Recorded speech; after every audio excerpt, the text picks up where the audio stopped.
안녕하십니까. 2025년 8월 27일 수요일 저녁 시간입니다. 지금 말씀드릴 것은 언론 기사에 나온 것을 전달해 드린다는 의미에서 속보이기도 하지만, 우리가 좀 더 이 저녁 시간에 어떻게 윤석열, 김건희는 저렇게 잔악한 인간으로서 할 수 없는 저런 행동을 어떻게 저렇게 평범하게 천연덕스럽게 저렇게 하면서 살고 있을까? 지금도 윤석열이는 구치소에서 팬티 바람으로 그 난동을 피우고 있고, 김건희는 무슨 죽을 것 같아요, 내가 죽으면 남편이 사나요, 또 헛소리, 또 심파극을 부리고 있는 것입니다. 도대체 이 사람들은 인간이냐 악마냐? 이 악을 어떻게 이렇게도 천연덕스럽게 평범하게 자행할 수 있느냐? 그 많은 사람들을 비상겸 때려서 쳐 죽이려고 했던 그 악령은 도대체 무엇인가를 한번 생각해 봤으면 합니다. 유대인이고 그 독일의 그 죽음의 박해를 피해서 미국으로 망명한 유명한 여성 정치 철학자 한나 아렌트 여사가 있죠. 한나 아렌트 여사가 쓴 예루살렘의 아이히만이라는 그 역사적인 책 꼭 한번 읽어보시기 바랍니다. 예루살렘 법정에 잡혀온 아르헨티나로 도망갔다가 수십 년간 도망 살다가 이스라엘 모사드가 지구 끝까지 추적해서 잡아와서 예루살렘 법정에 세운 그 아우슈비츠의 도살자 중에 한 명, 아이히만의 법정 진술에 대한 책입니다. 예루살렘의 아이히만. 거기서 한나 아렌트는 악은 너무나도 평범하게, 너무나도 일상생활처럼 악을 자행해왔다. 악의 평범성, Banality of Evil 이라는 너무나도 유명한 개념, 유명한 명제를 인류에게 던졌습니다. 예루살렘 법정에서 아이히만은 왜 유대인들에게 가스를 분사하고 그렇게 잔혹하게 집단 학살을 했느냐? 라고 추궁하는 검사와 판사의 질문에 이렇게 답했습니다. 너무나도 평범하게. 나는 공무원이었고, 공무원은 상관의 명령에 복종할 의무가 있기 때문에 나는 그냥 상관이 명령하는 대로 내 공무원 업무를 묵묵히 성실히 수행했을 뿐이다.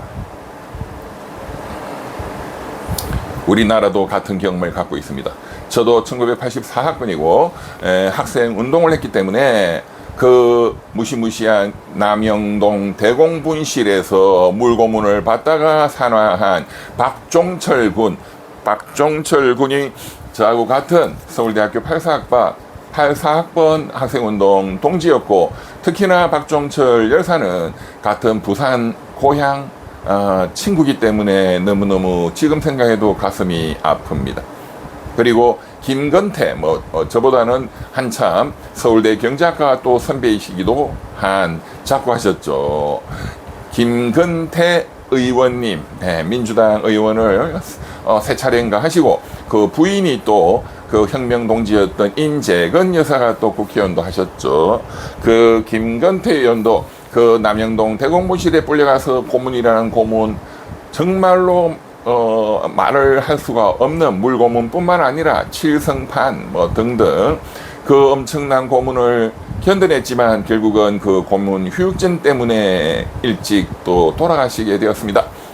그 김건태 의원이 진술한, 그리고 쓴 그 글 내용에 보면 남영동이라는 영화에도 나오죠. 그 고문했던 그 수사관들은 너무나도 평범하게 자신의 일상을 살고 있었고, 그렇게 사람을 죽음으로 모는 고문을 하면서 중간중간에는 자기 자식의 공부 걱정, 몸 아픈 걱정, 그냥 평범하고도 너무너무 일상적인 가장의 모습을 보였고, 그런 대화를 했다. 또 프로야구 경기에 대한 얘기를 했다. 고문당하는 사람은 정말로 죽음의 무턱에서 그렇게 공포 속에서 죽음 앞에서 싸우고 있는데도 불구하고 이것이 한나 아렌트 여사가, 한나 아렌트 교수가 제시한 Banality of Evil, 악의 평범성이라는 것입니다. 우리는 윤석열, 김건희를 보면서 이 악의 평범성을 다시 한번 느끼게 됩니다. 모든 사람들이 그래서 평소에 이 악을 경계하고 이 악을 예방하기 위해서 철저하게 서로가 민주적으로 교육받고 교육시키고 그러한 사회적 문화를 평소에 만들지 아니한다면 언제든지 인간의 본성에, 인간의 내면에 숨겨져 있는 이 악마성과 악령이 드러나서 그것이 우리의 모습으로 될 날도 항상 올 수 있다. 네.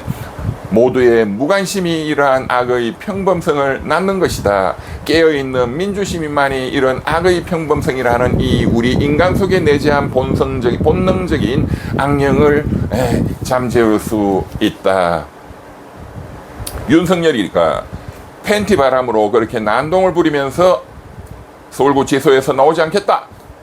그것이 다 촬영되어 있는 서울구치소 CCTV 그리고 바디캠, 몸에 부착하는 이제 그 카메라를 말하는 것이죠. 교도관들 몸에 부착된 바디캠의 그 영상, 그 CCTV 영상을 공개해야 된다.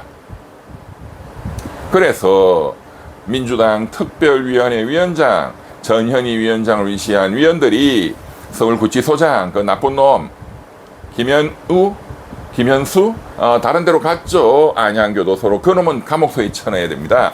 그런데 어쨌든 서울구치소와 협의한 내용은 국회 법사위에서 그 CCTV를 공개하고 제출하라라는 의결을 하면 거기에 협조하겠다. 그런데 오늘 보도에 의하면 정성호 법무부 장관님은 그 공개에 대해서 반대한다는 의견을 국회에 피력을 했습니다. 왜냐? 국민들이 알고 싶어하는 분노는 이해하지만 그로부터 발생되는 우리 국격의 추락, 국가 위신, 국가의 망신, 이런 점들을 고려할 때 국민들에게 완전히 전 세계에 완전히 공개하는 것은 바람직하지 않다.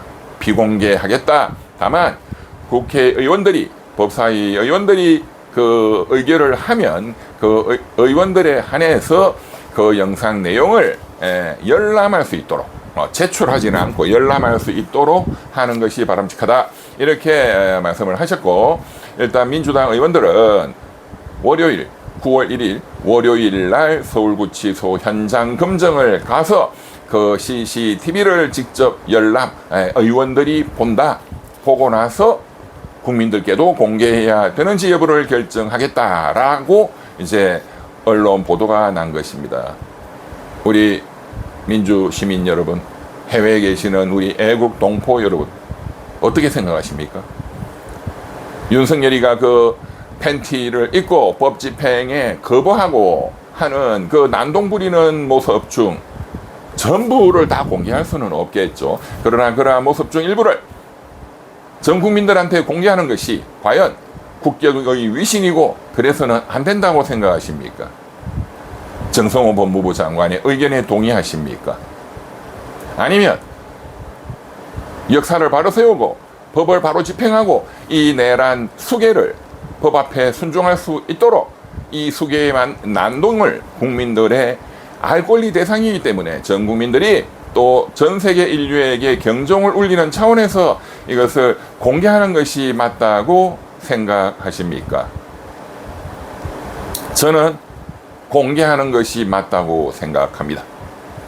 너무나 추악한 장면까지 공개할 필요는 없겠으나, 그러나 이자의 본질, 이 이자의 악령의 본질을 전 세계 인류가, 전 국민이 이를 그 동영상을 직접 봄으로써 앞으로 이 악이 평범하게 자행되는 한나 아렌트 교수가 말한 악의 평범성이 다시는 일어나지 않도록 역사적 예방 차원에서도 공개해야 한다고 생각합니다.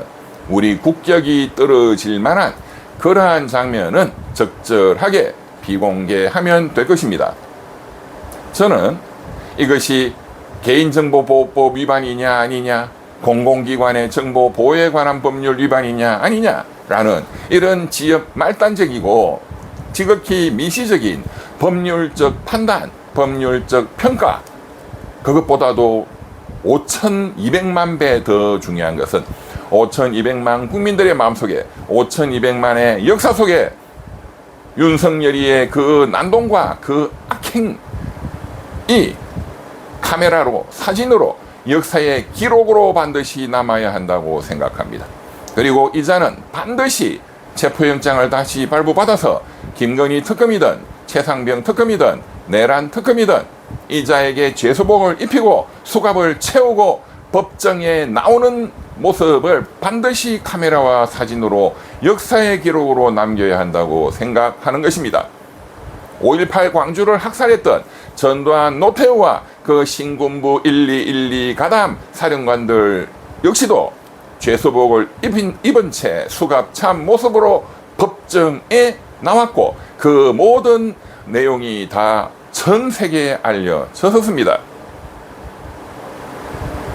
다시 한번 이 저녁에 유대인을 학살했던 그렇지만 수십 년간 도망다니다가 예루살렘의 법정에 끌려와서도 자신의 반성을 뉘우치지 아니하고 자신은 그저 상관의 명령을 성실히 이행한 성실한 공무원이었다라고 너무나 태연하게 말했던 그 루돌프 아이히만, 그 아이히만의 법정, 예루살렘의 아이히만, 거기서 악의 평범성, 누구나 내면에서 가지고 있을 수 있는 그 악의 평범성이라는 개념을 인류에게 제시하면서 두 번 다시는 그러한 인간이 인간을 그렇게 참혹하게 죽이는 그것을 경계해야 된다라고 했던 그 한나 아렌트 교수의 책을 꼭 좀 읽어 보시기를 권하면서 이 방송을 마치겠습니다. 감사합니다. 구독, 좋아요 눌러주시고요. 한나 아렌트가 말한 것처럼 이러한 악을 막을 수 있는 유일한 길은 깨어있는 민주시민의 실천적 의지, 그리고 의지가 동반한 실천만 유일한 해결책이다. 그러한 실천이 민주공화국을 만듭니다. 여러분들의 참여와 후원이 민주공화국을 만듭니다. 민주공화국은 피를 먹고 사는 나무입니다. 감사합니다.